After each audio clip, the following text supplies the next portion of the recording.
A polarização, Márcio, ela é multifatorial, há muitas causas e não é um fenômeno brasileiro. Ela é, de certa forma, um fenômeno mundial. Eu seria capaz de arriscar algumas causas dessa polarização. O mundo vive, nesse momento, três ondas um pouco diferentes que se superpõem, que eu diria que são o conservadorismo, o populismo e o autoritarismo.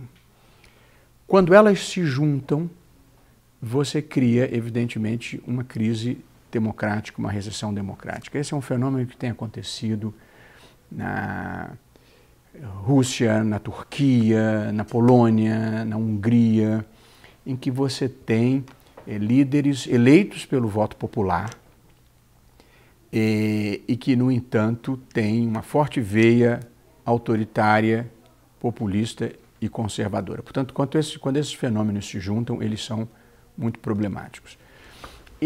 Pensando um pouco assim, as causas da polarização que se ligam um pouco ao populismo, eu vou arriscar duas delas. A primeira é a extrema desigualdade que existe no mundo. Eu acho que um dos grandes comprometimentos da democracia é o fato de que a desigualdade é exponencial. A desigualdade ela não aumentou, ou pelo menos a pobreza não aumentou. O mundo melhorou, a globalização, ela de certa forma não só melhorou a renda média, como a globalização somada à revolução tecnológica mudou um pouco até mesmo o que significa ser pobre. O que é ser pobre hoje é completamente diferente do que era ser pobre há 50 anos atrás. Mas eu acho que a pobreza / desigualdade são a primeira e grande causa, eu penso, da polarização e das ondas, de certa forma, populistas que varrem o mundo. O próprio Brasil, hoje, se você olhar, 1% dos mais ricos detém 50% da renda. Ou no plano internacional você tem 62 pessoas que somadas têm mais riqueza do que 3,6 bilhões de pessoas. Portanto, há um componente de injustiça, de desigualdade e de pobreza no mundo que leva ao inconformismo, à inquietação e à polarização. Se você olhar o Chile, por exemplo, que foi o país da América Latina que mais cresceu nos últimos anos. Eu estive lá em julho num congresso de direito constitucional, fiz a abertura do congresso, tudo me parecia bem, pacífico, gente alegre, de repente irrompe uma inquietação. Como é que eu a justificaria?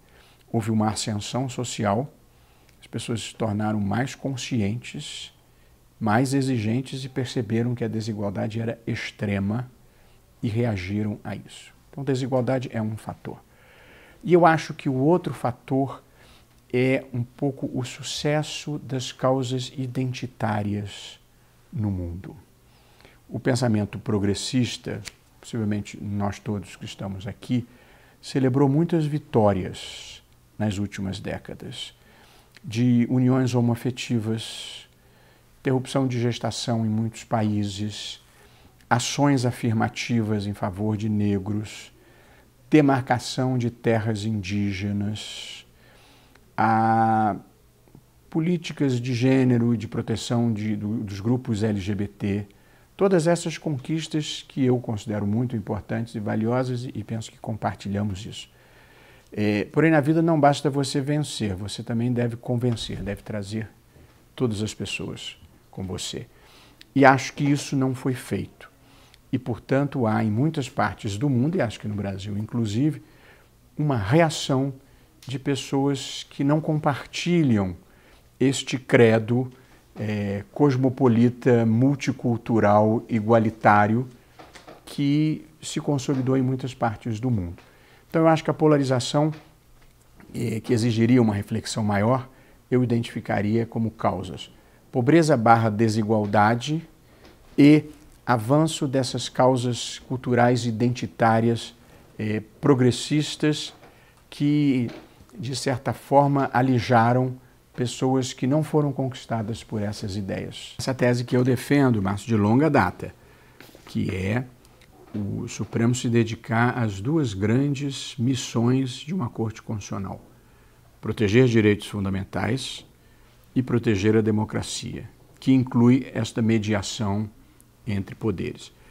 No Brasil, na minha visão, por uma falha de desenho institucional, o Supremo tem uma competência criminal muito vasta, que nenhuma Corte Constitucional no mundo tem, que é a competência do foro privilegiado, que na medida do possível eu propus reduzir e a maior parte do plenário aqueceu, e houve uma redução. Eu não tenho os números ainda, tenho que esperar um pouquinho, mas eu acho que reduziu talvez à metade o número de ações penais no Supremo, pelo critério que eu propus de só é competência do Supremo se o crime for cometido no cargo e em razão do cargo.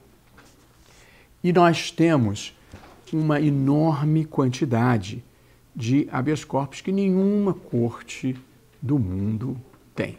Dia desses, um dos casos era saber se ter matado alguém no bar, na disputa pelo jogo de sinuca, era motivo torpe ou não era. Quer dizer, é uma competência completamente absurda. Eu acho que o Supremo deve julgar habeas corpus nos casos em que há contrariedade à jurisprudência do Supremo, quando há violação a um direito fundamental diferente da liberdade de ir e vir, porque todo habeas corpus cuida de liberdade de ir e vir, ou em casos teratológicos, que é um apelido que a gente dá aqui para decisões completamente absurdas e inaceitáveis.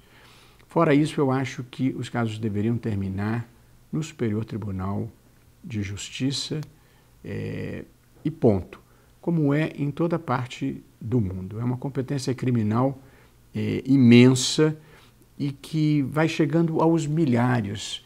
Tribunal Constitucional não é feito para julgar milhares de processos de nenhuma classe.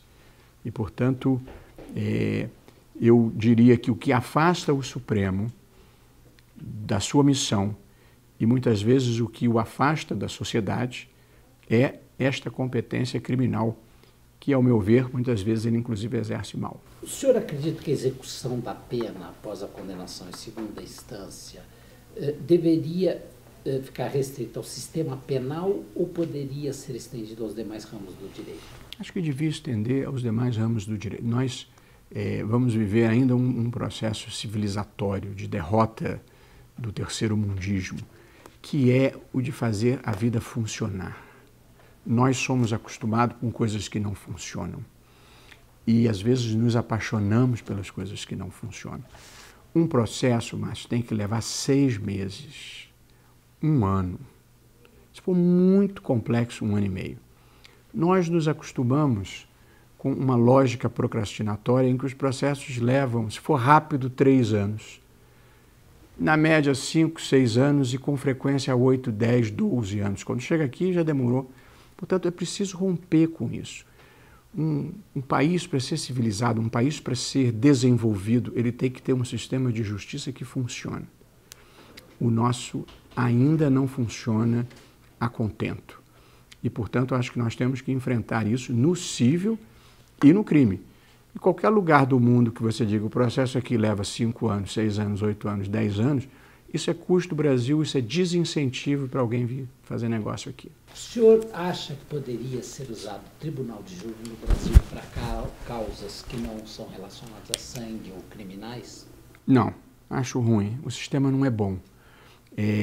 Mesmo lá ele tem os seus problemas, mas ele é produto de uma tradição secular que não seria capaz de reverter.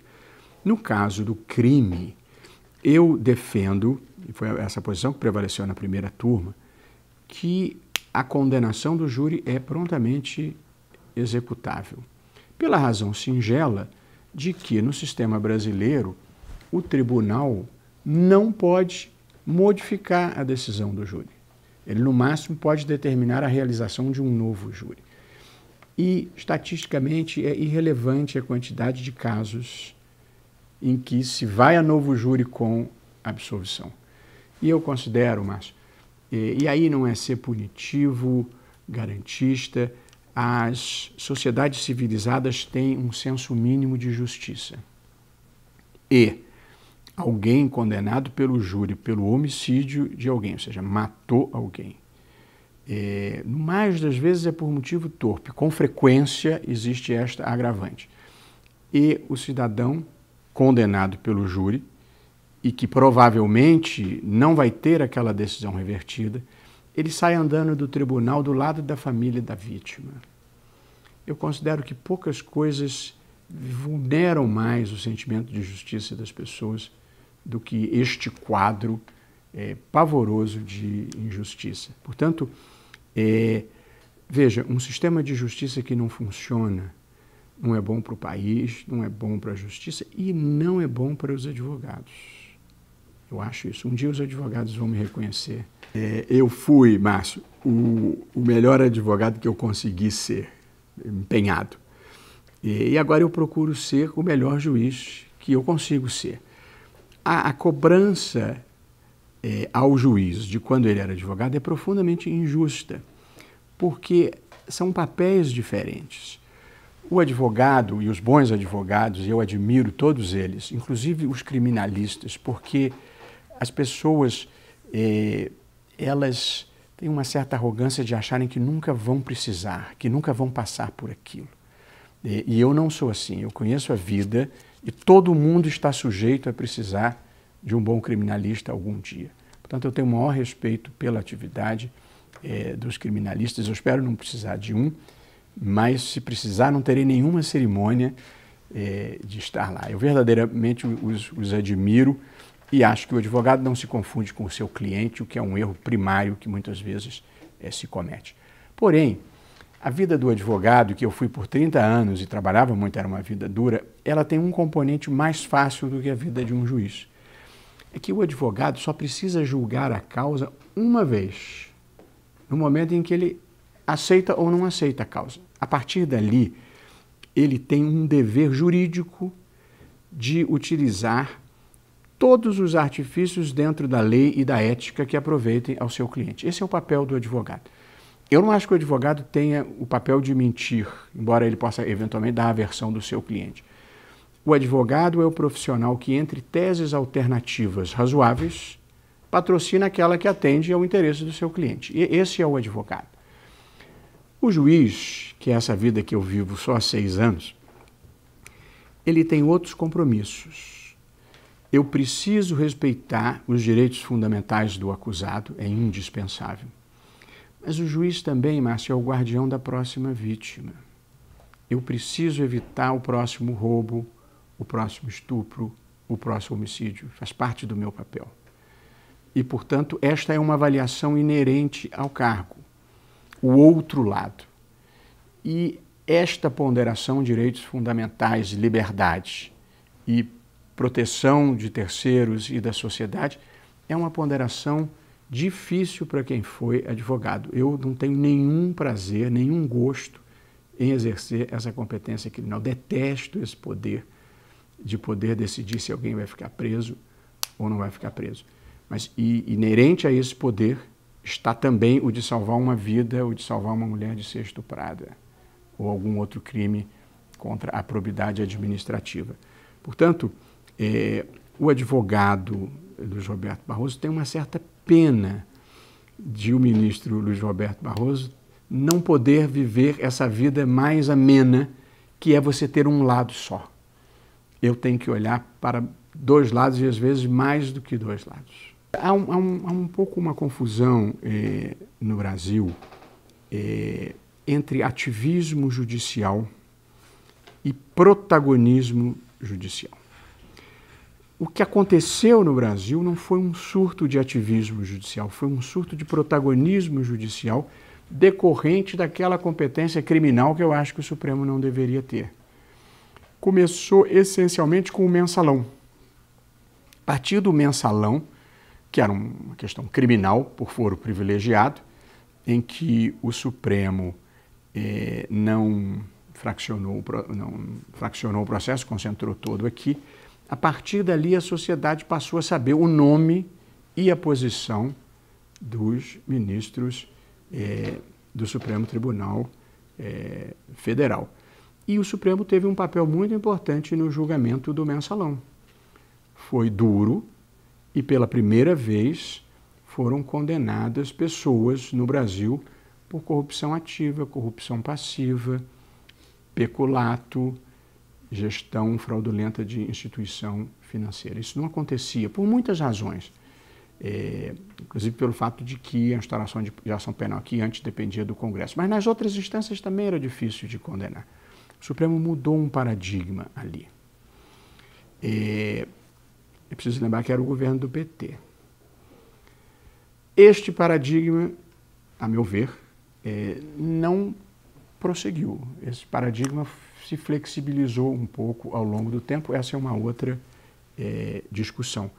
Mas o que deu o protagonismo ao Supremo foi essa competência criminal. Depois vem a Lava Jato, dá um protagonismo à 13ª Vara Federal de Curitiba. Outros juízes replicam o mesmo tipo de não leniência com a criminalidade do colarinho branco.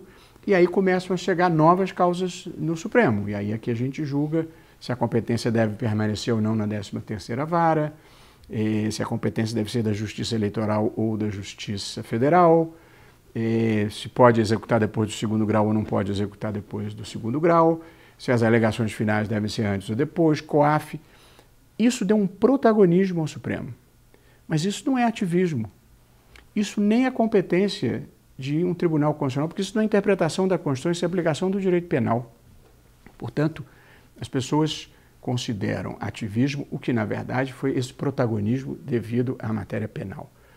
Quais são as decisões do Supremo, Maurício, que eu acho que, em tese, se poderiam tipificar como ativistas? São muito poucas. E, embora elas sejam divisíveis da sociedade, elas não provocam choro e ranger de dentes como as decisões criminais.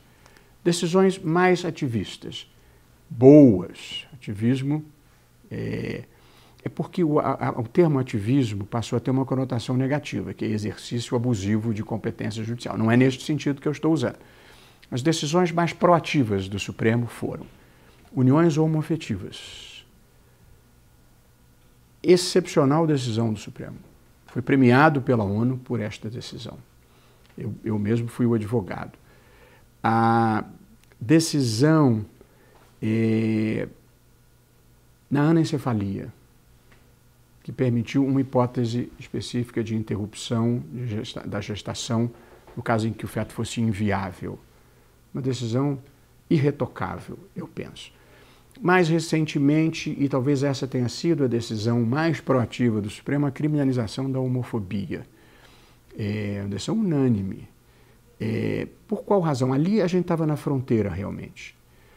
Porque, para alguns, se estaria criando uma tipificação penal por analogia. Eu não acho que tenha sido isso, mas estávamos na fronteira. Mas o Brasil é o país que tem o maior grau de violência homofóbica no mundo, maior índice de homicídios, e havia um discurso político e social de exclusão, de legitimação da discriminação e do preconceito. E o Supremo mandou um recado dizendo que a homofobia é inaceitável. Portanto, acho que interveio de uma forma necessária e oportuna nessa matéria. Portanto, os casos que eu classificaria como sendo casos de decisões mais proativas foram todas decisões que eu certamente qualificaria de iluministas. Uniões homoafetivas, interrupção da gestação, que, na minha concepção, deveria ser generalizada. Acho que o Estado não tem o direito de mandar a polícia, o promotor ou o juiz obrigar uma mulher a ficar grávida do filho que ela não quer. E a questão da homofobia. Fora isso, eu não vejo nenhum caso que se possa dizer de expressiva expansão judicial. O que tem é muito julgamento criminal e uma tensão que você cria com o Congresso. Houve um momento em 2017 que tinha mais de 500 processos no Supremo envolvendo parlamentares, entre inquéritos e ações penais. É claro que isso cria uma tensão entre poderes, entre o judiciário Quando você tem o poder de julgar alguém, ainda mais em matéria penal, há uma tensão inerente ao desempenho dessa função. Era ruim para o Supremo, ruim para o Legislativo, ruim para as instituições. O direito penal, ele tem específicos papéis na sociedade. O menos importante é o retributivo. E o mais importante é o da prevenção geral. Quer dizer, eu acho que o direito penal deve ser aplicado com seriedade para você diminuir o crime e diminuir o encarceramento. Quando o sistema funciona, você pune menos. Porque o grande papel do direito penal é as pessoas não cometerem delitos pela probabilidade real de virem a ser punidas. Quando o sistema não é capaz de funcionar como uma ameaça real de punição, você dá os incentivos errados para os homicidas, para os que cometem latrocínio e para os que desviam dinheiro. Portanto, eu acho que perverso é o sistema penal que não funciona. Como tem funcionado o sistema penal brasileiro? Perversamente. Porque o sistema, de uma maneira geral, é feito para prender menino pobre. Este é um dado da realidade. E quando ele funcionava assim, ninguém dava muita bola, não. Quando o direito penal chega ao andar de cima, depois dos fatos do mensalão, em 2009, o Supremo passa a entender que só pode executar depois do trânsito em julgado. Veja a evolução. Antes podia executar depois do 1º grau. Depois podia executar depois do 2º grau. A partir de um determinado momento, o direito penal começa a respingar no andar de cima. E aí vem a mudança de jurisprudência em 2009 para dizer que só pode depois do trânsito em julgado. Os resultados foram deletérios. E aqui há um problema que eu gostaria de ressalvar. É que a condenação do presidente Lula desequilibrou o debate, porque ele se tornou completamente passional. Então, eu não conheço o caso do presidente Lula, não estudei o caso do presidente Lula, portanto, não sei se a condenação foi justa. Eu não acredito em conspiração, mas eu não vi o caso e, portanto, eu não tenho uma opinião sobre o caso, nenhum dos casos. Mas isso trouxe uma politização e uma polarização para um debate que deveria ser um debate sobre o que é melhor para o sistema de justiça penal. E isso se perdeu na discussão, porque passou a ser uma discussão prisão do ex-presidente Lula ou não prisão do ex-presidente Lula, que é uma pessoa querida por uma parcela relevante da sociedade brasileira. Portanto, eu não entrei nessa discussão, nem nessa passionalização. Para mim era uma questão técnica. Eu acho que o sistema que não permite condenar depois do 2º grau, ele se torna infindável e você dá os estímulos errados às pessoas. Portanto, Márcio, eu acho que é claro que a justiça penal é o espaço mais suscetível de abuso. E, portanto, é preciso estar atento e forte, porque ali podem acontecer coisas erradas e o papel da advocacia e o papel do judiciário é evitar que isso aconteça. Porém, o sistema tem que funcionar. Eu me considero, alguns poderão não considerar, eu sou totalmente garantista. O réu tem direito de saber do que é acusado, de se defender, de produzir provas, de ser julgado por um juiz imparcial e ter um recurso, pelo menos, em que ele possa rediscutir os fatos. Eu considero que isso é que é garantismo.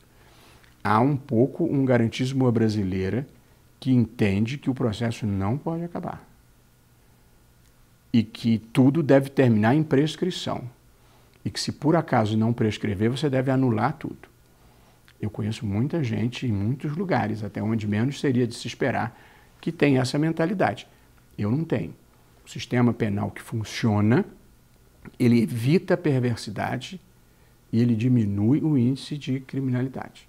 Funcionar dentro das regras do jogo. direito penal deve ser moderado, sério e igualitário. Moderado significa sem excesso de tipificações e sem desmedida exacerbação de penas. Sério significa que ele tem que ser aplicado de modo a produzir o seu grande efeito, que é o de prevenção geral, que evita o crime. E igualitário, que é a coisa mais difícil no Brasil, que é você não distinguir entre rico, remediado ou pobre. Está certo, está certo. Está errado, está errado. Essa é a parte mais difícil no Brasil, o componente igualitário. Nós somos um país, um pouco pela herança da escravidão, um pouco pelo modelo aristocrático e plutocrático.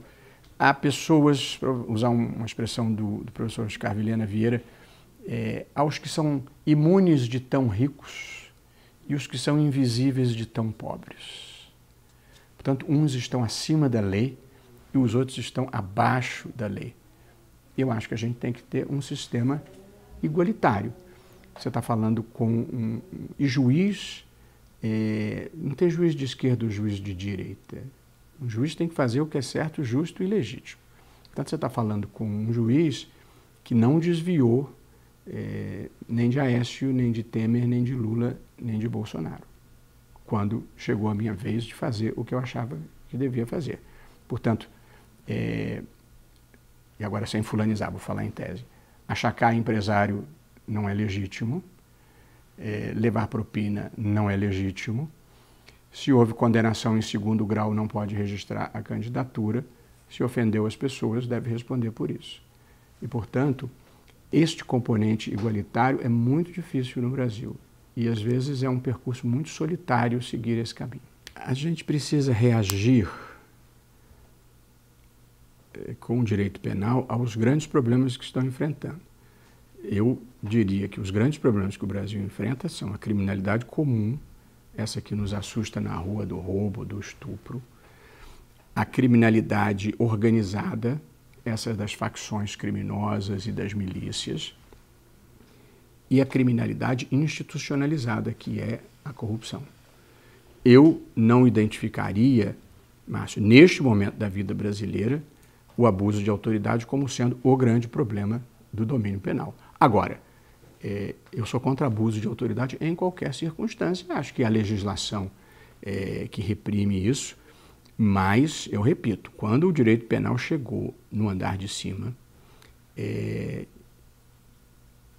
todo mundo virou garantista. O Supremo parece que vai, enfim, periga anular o pessoal por causa de alegações finais, né? Gente que desviou aí alguns milhões. Não tenho a minha convicção aí. Teve gente que devolveu 170 milhões. É feio o que aconteceu no Brasil. E o pior, o que aconteceu no Brasil, Márcio, é que o pensamento progressista brasileiro perdeu a bandeira da ética por solidariedade. E, portanto, a ética passou a ser um discurso da direita. Quando ser correto, a integridade vem antes da ideologia. E, portanto, hoje se criou no Brasil uma dualidade que nos faz mal. Eu acho que a gente tinha que ter um pacto de integridade. Depois as pessoas vão ser mais liberais, mais progressistas ou mais conservadoras, porque a democracia tem espaço para todo mundo. A ideia de que você ser honesto é uma coisa de direita é muito ruim, é muito feia e é uma tragédia para o país. O senhor incomoda para o senhor essa imagem de o senhor ter se tornado punitivista? Só o que me incomoda é a injustiça, mas só o que ofende é a verdade. Então, me incomoda menos do que seria de se imaginar. Tudo que funciona em matéria penal no Brasil e que chega ao andar de cima é vítima de alguma campanha demolitória. Esse é um fato. Então, as colaborações premiadas começaram a funcionar. Muita gente, porque, veja, na criminalidade do colarinho branco, que envolve corrupção e evasão de divisas e offshores, Se você não tem alguém de dentro do esquema para dizer qual foi o caminho do dinheiro, você não chega lá. E, portanto, a colaboração premiada prestou um serviço inestimável à causa do enfrentamento à corrupção no Brasil. Deu tão certo que gerou imensa reação. Agora, como tudo na vida, se for mal utilizada, é ruim. Portanto, o juiz tem que ter um certo controle para que não haja uma manipulação do judiciário nem incriminações injustas. Mas o que eu diria é que a colaboração premiada está sujeita a qualquer instituto na vida. Se for bem utilizado, é bom. Se for mal utilizado, é ruim. É como princípio. Outro dia, uma discussão de condomínio, uma pessoa tinha aberto uma varanda no meio do prédio e aí disse, não, o juiz acolheu a tese de que violava a dignidade da pessoa humana aquela pessoa não poder pegar um sol na varanda. Quer dizer, não é isso que é a dignidade da pessoa humana. Portanto, até a dignidade pode ser mal utilizada, mas ainda a colaboração. Portanto, se for mal utilizada, o papel do juiz é fiscalizar e, eventualmente, até invalidar a colaboração. Mas eu chamaria a atenção que parte do problema da colaboração e da ira que ela despertou é que deu certo. Agora, onde houver manipulação, eu acho que tem que reagir. Veja, eu sou contra a corrupção em geral, porque acho que ela fez muito mal ao Brasil, mas eu sou a favor do respeito aos direitos fundamentais e à verdade. Portanto, onde claramente existe a manipulação, é o papel do juiz. Primeiro é o do procurador não se deixar engambelar. E segundo, o do juiz de monitorar a veracidade mínima do que está sendo afirmado. Nós vivemos sob a égide de uma nova revolução industrial, que é a revolução tecnológica, digital, que trouxe para todos nós, Márcio, inclusive um novo vocabulário, né? Que identificam utilidades que até anteontem a gente não conhecia e sem as quais já não saberia mais viver hoje em dia. Google, WhatsApp, Uber, Waze, Instagram, Facebook, Spotify. E para os solteiros tem Tinder. Portanto, há um mundo novo acontecendo. Para não falar de biotecnologia, nanotecnologia, impressão em 3D, carros autônomos, internet das coisas. Tem muita coisa acontecendo ao mesmo tempo. Muitas são boas, trazem confortos, trazem longevidade. Outras são ruins. No elenco das coisas ruins trazidas pelas modernidades da revolução digital, eu situaria as campanhas de ódio, de difamação e de desinformação, também chamadas de fake news, e uma coisa pior e medonha que é o deepfake, que é alguém me colocar aqui conversando com vocês, dizendo coisas que eu nunca falei como se estivesse sendo eu falando, o que compromete a própria comunicação social na vida. Porque agora você vai ter que desconfiar de qualquer coisa que você veja em vídeo. Portanto, nós temos um problema. Qual é a questão das fake news, cujo nome técnico são campanhas de desinformação? Não é fácil combatê-las por muitas razões. A primeira, não é fácil caracterizar o que seja fake news em boa quantidade de casos. Se um candidato disser fulano de tal é profundamente ligado à milícia no Rio de Janeiro, como demonstram os fatos. Ou se alguém disser fulano de tal é profundamente ligado ao governador tal, responsável pelo grande escândalo de corrupção em tal lugar. De alguns pontos de vista, isso é falso. De outros pontos de vista, isso é verdadeiro. Não pode ser papel do judiciário funcionar como censura privada para dizer o que é verdade ou o que não é verdade, dentro de um espaço cinzento enorme em que as opiniões divergentes são razoáveis.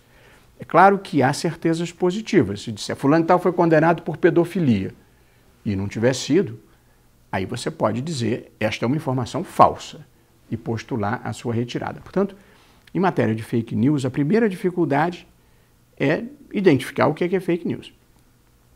A segunda é ir atrás de quem divulga, porque o sujeito está lá no Cazaquistão, ou na China, ou na Rússia, ou no Paraguai, e, portanto, é ilusão achar que por decisão judicial você consegue suprimir isso.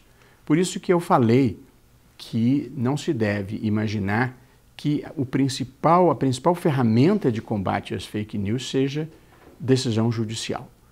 E acho que acreditar nisso é criar uma ilusão. O judiciário tem um papel residual nessa matéria.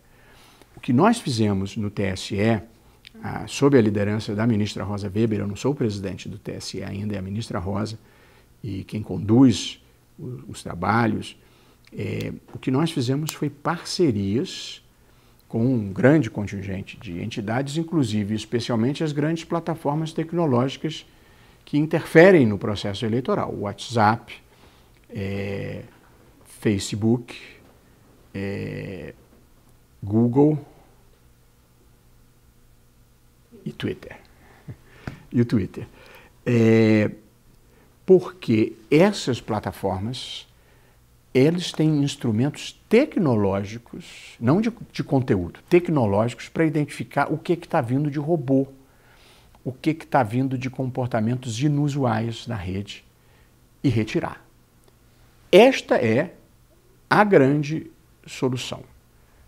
E essas plataformas, que eram muito arredias a esse tipo de atuação, elas mudaram um pouco de atitude, porque elas tiveram uma perda de imagem com a percepção mundial de que elas estavam sendo usadas para enfraquecer, esvaziar e macular a democracia. Portanto, eu tenho a esperança e pretendo me reunir com todas elas quando chegar a minha presidência, que virá em maio, para termos um plano de ação. E, em terceiro e último lugar, esclarecimento. Campanhas de informação.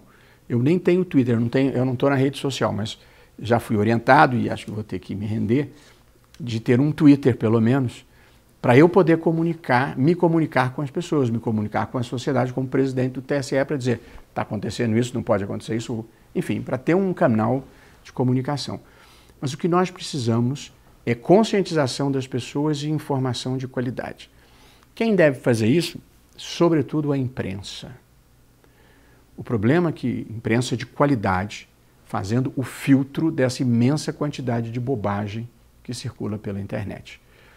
O problema é que nesse momento em que talvez nós mais precisemos da imprensa de qualidade, ela vive uma crise no seu modelo de negócio. A imprensa está enfraquecida nesse momento com a concorrência da rede social, do streaming, de tudo que está acontecendo na vida moderna. Mas nós precisamos de empresas que checam os fatos, de jornalistas que fazem um filtro, porque você pode ter a opinião que tiver, mas os fatos precisam de verdade. Portanto, não há problema se nós pensarmos diferente sobre um determinado fato, mas nós temos que ter uma informação verdadeira sobre qual foi o fato que ocorreu. Fulano foi condenado por pedofilia ou não foi condenado. Isso não é uma opinião, esse é um fato. Portanto, as pessoas têm direito à própria opinião, mas não aos próprios fatos. A gente tem que criar um pouco essa cultura, inclusive das pessoas não repassarem informações que não tenham um mínimo de veracidade. O problema é que muitas vezes as pessoas querem honestidade para os outros, ou não agora, né? Um pouco passagem célebre de Santo Agostinho, dai-me castidade, mas não ainda. Não, tem que ser aqui e agora. Não a castidade, a busca pela verdade. O judiciário tem expandido um pouco a sua atuação para, num caso específico, exigir de empresas que operam no Brasil, mas têm a sua sede fora e os seus servidores fora, por exemplo, nos casos de quebra de sigilo por decisão judicial, que tem que integrar. As empresas questionavam dizendo que isso tinha que ser demandado no país de origem, com base até em tratados internacionais, mas isso vem sendo rejeitado pelo Superior Tribunal de Justiça, por exemplo. Mas não é totalmente banal essa questão da jurisdição e da extraterritorialidade nessa matéria. Mas eu acho que se está operando no Brasil, tem que ser capaz de cumprir a legislação brasileira. Eu acho que nós temos um sistema eleitoral muito ruim, que extrai o pior das pessoas.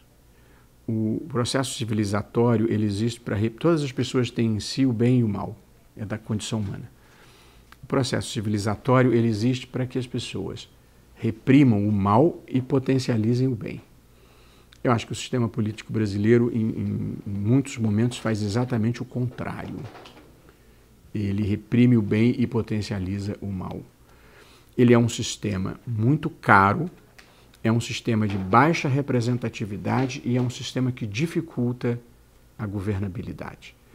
O sistema brasileiro, sobretudo na eleição para a Câmara dos Deputados, ele é um sistema proporcional em lista aberta. Isso significa, eu vou explicar muito brevemente para não matar o seu leitor, o seu espectador de fastio. O sistema eleitoral, o sistema proporcional em lista aberta, ele funciona assim: você tem tantas vagas a serem preenchidas. São Paulo tem 70 vagas para preencher. Na Câmara, cada partido lança uma vez e meia, uma vez e meia, o número de candidatos para aquelas vagas, e aí o eleitor pode votar em quem ele quiser. E ele tem essa sensação de que ele está votando em quem ele quer. O problema é que ele elege quem ele não sabe, porque ele vota no candidato que ele quer, naquele mar de candidatos, mas o voto vai para o partido. O sistema é proporcional, porque se o partido tiver 20% dos votos, ele tem 20% das vagas. Tanto em São Paulo, se ele tiver 20% dos votos, ele tem 14 vagas. E aí o que acontece? Ele votou no candidato, mas o voto foi para o partido. De modo que os 14 mais votados do partido obtêm aquelas vagas. Só que nas eleições de 2016, só 5% dos candidatos se elegeram com votação própria.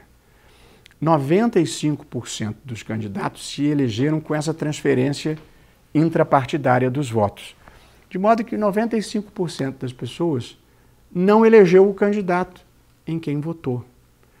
Portanto, há um déficit de representação política, porque o eleitor não sabe quem ele elegeu e o candidato não sabe por quem ele foi eleito.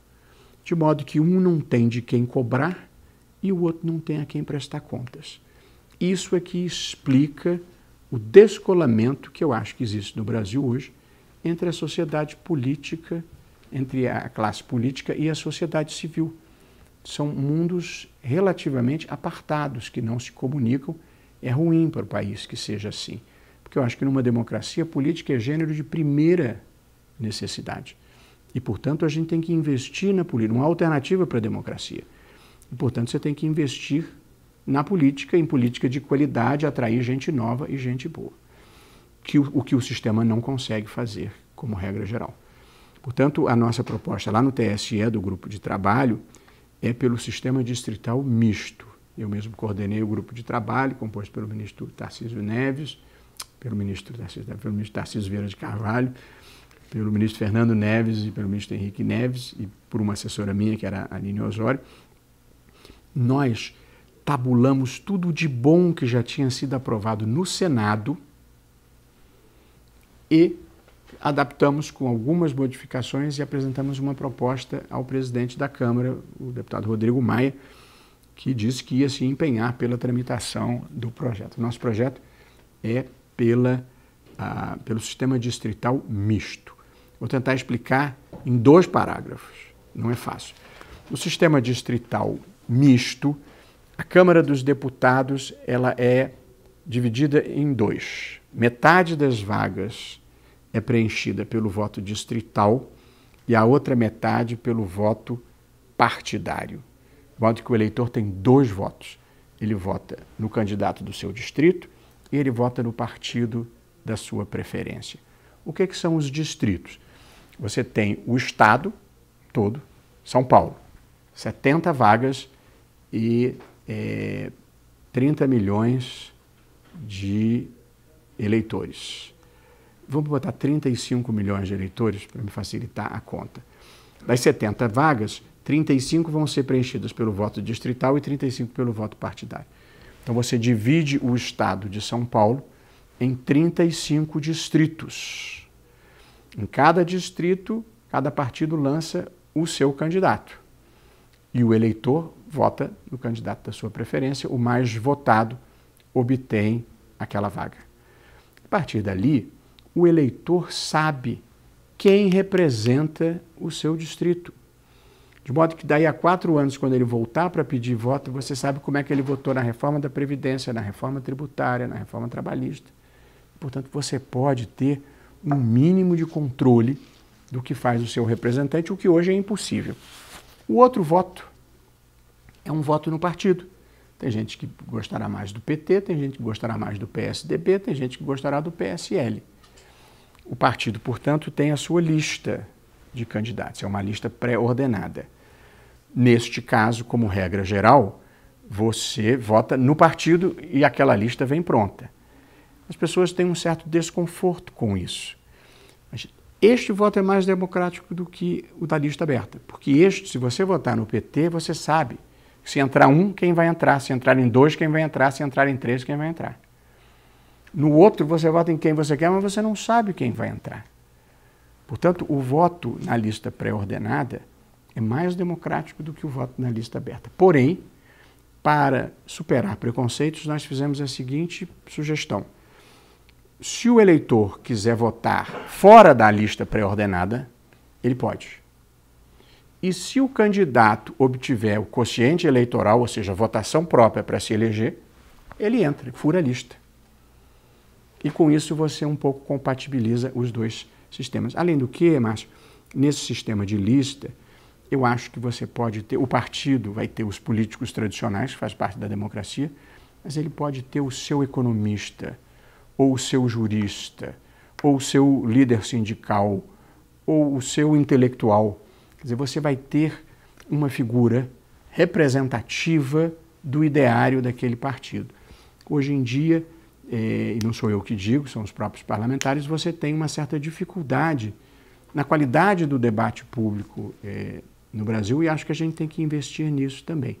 Debate público de qualidade no parlamento é um componente decisivo para as democracias. Essa é a proposta. O que o distrital misto faz? Ele barateia, em vez de fazer campanha no estado inteiro, você faz só no seu distrito. Ele aumenta a representatividade, porque o eleitor passa a saber quem o representa, e ele facilita a governabilidade, porque ele induz a diminuição dos partidos. Você passa a ter blocos, porque esta pluralidade de partidos, são 33 hoje, obriga muitas vezes a um tipo de negociação que não tem como ser republicano. Como eu falei, política é um gênero de primeira necessidade. Se eu não posso viver sem, eu quero que seja a melhor possível. O mundo experimentou modelos alternativos. Aliás, a democracia constitucional e representativa derrotou todas as propostas alternativas. Comunismo, fascismo, nazismo, regimes militares, fundamentalismos religiosos. Portanto, este modelo da centralidade da Constituição e da política é um modelo vitorioso. Portanto, o nosso papel é aprimorá-lo, certamente.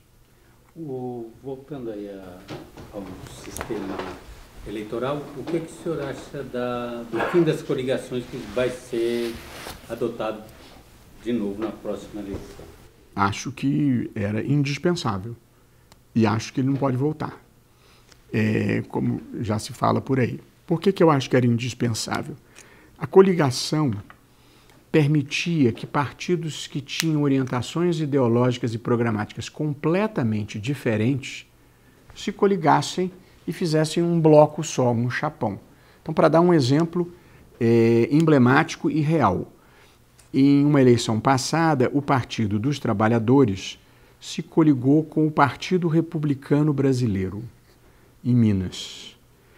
O Partido dos Trabalhadores é um partido que tem uma posição específica de políticas feministas e é a favor da descriminalização do aborto. O Partido Republicano Brasileiro, que existia na época, era um partido de base evangélica que tinha a sua posição acerca da condição feminina e era radicalmente contra a descriminalização do aborto. Eles se coligavam, de modo que, portanto, faziam uma chapa naquela história. Você vota em quem você quer, mas o voto vai para a coligação. Entram os mais votados. De modo que quem tivesse votado numa líder feminista podia estar elegendo um pastor evangélico, ou vice-versa, o que fraudava o sistema democrático e representativo. A coligação é absurda. Só que como estava na Constituição originária, não era possível declará-la inconstitucional. Mas agora que saiu, não pode mais votar.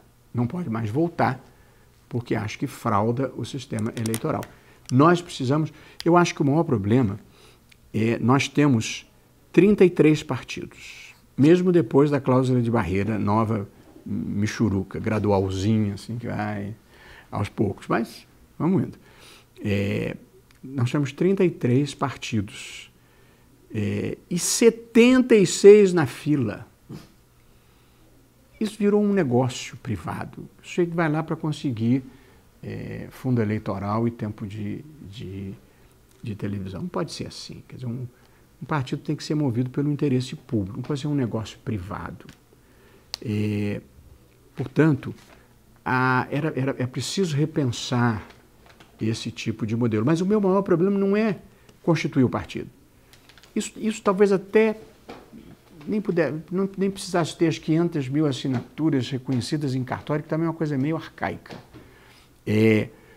Mas o funcionamento do partido no Congresso e o seu direito a acesso a verbas públicas e à televisão e rádio, isso sim devia ser reservado aos partidos que tenham uma representatividade mínima.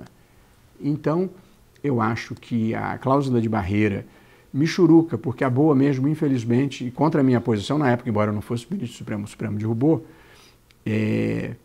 essa cláusula de barreira michuruca que vai em degraus até 2030, acho que vai melhorar um pouco, o fim das coligações vai melhorar um pouco. Mas eu acho que o que faria diferença mesmo seria um novo sistema eleitoral. E acho que se o presidente da Câmara conseguir mesmo tocar essa agenda, ele vai se consagrar como um estadista. Eu não gosto de me pronunciar sobre o varejo da política.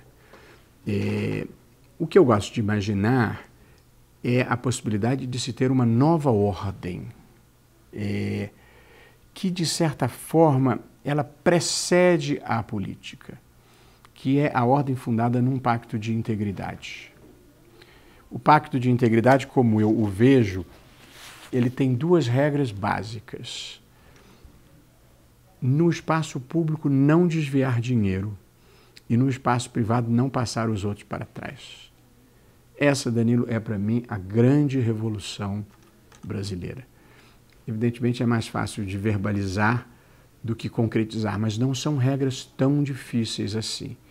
Mas eu acho que elas exigem do legislativo essa mudança do sistema eleitoral. O nosso sistema eleitoral, caro do jeito que induz a práticas indesejáveis. Acho que exige do executivo, Márcio, que os agentes públicos não se sintam sócios do Brasil, quando não donos do Brasil, de modo a terem participação indevida, vantagem ilegítima em todos os contratos públicos, para si ou para o seu grupo. Eu preciso dizer que, multipartidariamente, do que me passou pelas mãos, essa era a regra no Brasil. Não havia contrato de vulto que não tivesse algum tipo de vantagem indevida. Não dá para você viver num país, porque isso quebra a confiança que, a meu ver, é matéria-prima de um Estado democrático e da vida civilizada. E depende do judiciário tratar com seriedade e de forma igualitária a criminalidade em geral, especialmente a do colarinho branco, que sempre se tratou como se fosse desimportante. Eu acho que quando o sujeito desvia 50 milhões, ele comete um crime mais grave do que alguém que furta R$1.000. Mas a justiça é implacável com quem furta R$1.000 e muito leniente com quem desvia 50 milhões. Portanto, o judiciário também precisa tratar com seriedade esses fatos. Este é o pacto de integridade de uma nova ordem. Não tem moralismo, não tem punitivismo, mas ser correto é o normal da vida. Nós naturalizamos as coisas erradas. E naturalizamos a um tal ponto que as pessoas têm raiva dos que apontam as coisas erradas. Como se a gente estivesse atrapalhando o negócio deles. Mas isso não é um negócio, isso é um país. E, portanto, tem que acabar com essa história de achar legítimo viver com o dinheiro dos outros. Com o dinheiro de gente que precisa mais.